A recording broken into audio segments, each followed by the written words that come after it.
형제들아, 내가 당한 일이 도리어 복음 전파의 진전이 된 줄을 너희가 알기를 원하노라.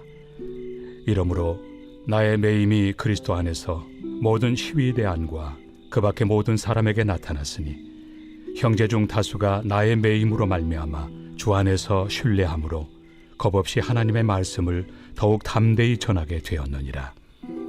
어떤 이들은 투기와 분쟁으로, 어떤 이들은 착한 뜻으로 그리스도를 전파하나니 이들은 내가 복음을 변증하기 위하여 세우심을 받은 줄 알고 사랑으로 하나 그들은 나의 매임에 괴로움을 더하게 할 줄로 생각하여 순수하지 못하게 다툼으로 그리스도를 전파하느니라.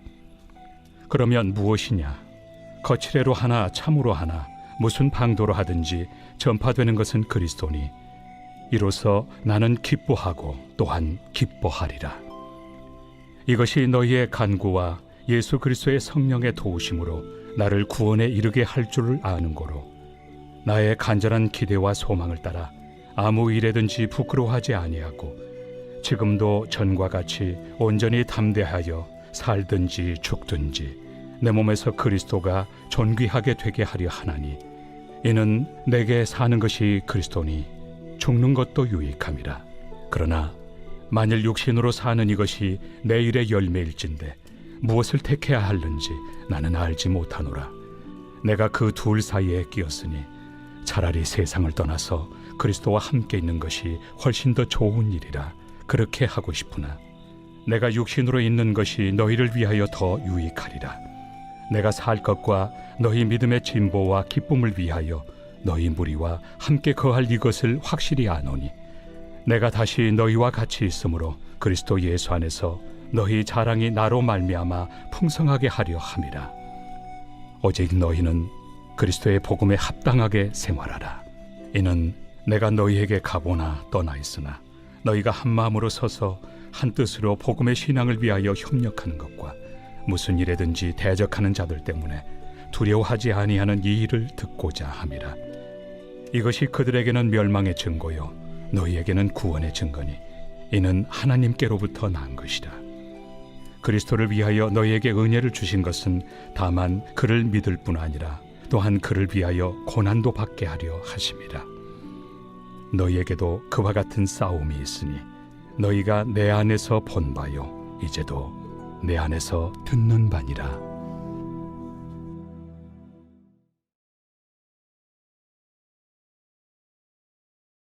할렐루야. 오늘 우리에게 주신 하나님의 말씀은 빌립보서 1장 12절부터 30절까지 말씀입니다. 오늘 말씀의 제목은 예수님과 사랑에 빠지다입니다. 제가 아내와 처음 교제를 시작한 날은요, 겨울의 어느 날이었습니다. 우리는 여느 커플과는 조금 다른 그런 연애를 했는데요. 독서실에서 공부하면서 짬짬이 데이트를 했습니다. 저는 아내를 만나는 것으로 성적이 떨어지면 안 된다는 일념하에 정말 열심히 공부하고 연애에도 열심을 다했죠. 그때가 아내는 고3 겨울, 말이 안 되죠. 저는 고1 때입니다. 사실 연애하면 안 되는 시기인데요. 한 사람을 사랑하고 한 사람에게 빠지니까 그런 이성적인 생각은 우리 머릿속에서는 온데간데 없어졌습니다. 우리는 그때 편지를 자주 주고받았는데요. 이제 교제를 시작하자라고 이제 하고 난 다음에 제가 아내에게 받은 편지의 첫 문구는요. 지금도 잊혀지지 않습니다. 공손하게 사랑합니다라는 문구였죠. 저는 어린 그 당시에는요. 이 문구가 보통 일반적이지 않잖아요. 굉장히 손발이 좀 오그라들기도 하고요. 그래서 다소 우습게 느껴졌습니다.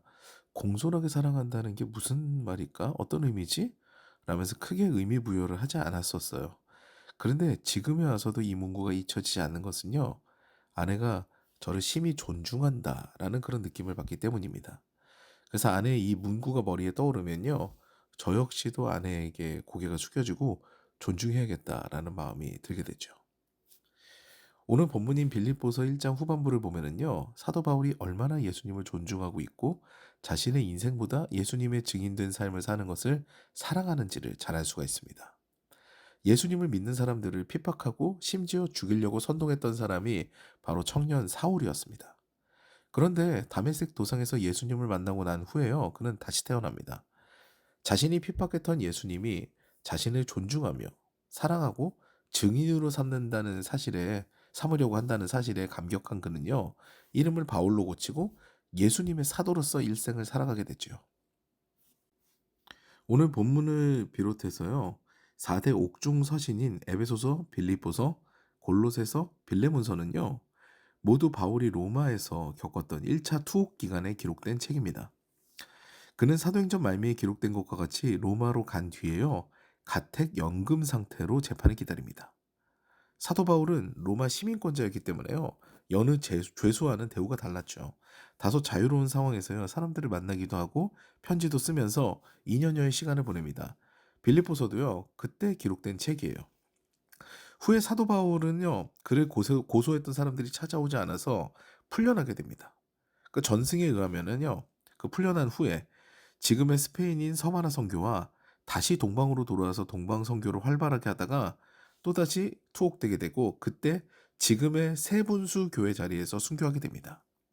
그는 참수형을 받는데 그가 참수된 후에 머리가 지면에 3번 튕기게 되었다고 해요. 그리고 그 자리마다 샘이 솟아나는 그런 기적이 일어났고 그래서 그곳에 3개의 샘이 생겨서 지금 세분수 교회라는 이름의 유래가 거기서 생겼다고 합니다. 전설이죠. 아무튼 사도 바울은요. 첫 번째 로마 투옥 기간 후에는요. 풀려납니다. 오늘 본문을 자세하게 보면 사도 바울이 투옥된 후 예수님의 이야기가 전파되는 모습이 2가지로 드러나는데요. 하나는 담대하게 복음을 전하는 무리였고요. 다른 하나는 사도 바울을 시기 질투하면서 음해하는 무리였습니다. 그런데 사도 바울은 아무래도 좋다. 나는 다 기쁘다. 라고 해요. 어쨌든 내가 사랑하고 존중하는 예수님의 복음이 계속돼서 증거되는 것이니 상관없다는 거예요.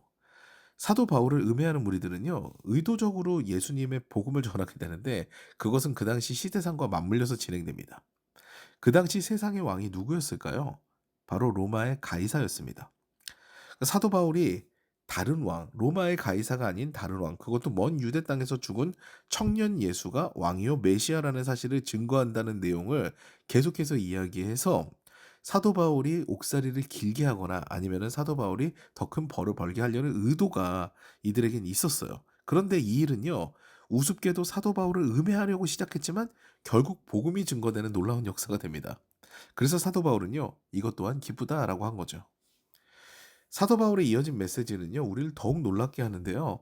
내가 재판을 받고 사형을 받아 죽는 길과 풀려나는 길이 있는데 나는 어떤 것도 상관없다라고 이야기합니다. 아니, 오히려 나는 사실 죽어서 예수님과 함께 천국에 거하는 것이 유익이다라고 해요. 그런데 나의 사명이 이 땅에 있으니 그리고 그것이 남은 자들에게 유익이 되므로 하나님께서 나를 풀려나게 하실 거다라는 그런 메시지를 확실하게 전하는 거죠. 사도 바울의 천국 소망은 굉장히 분명합니다.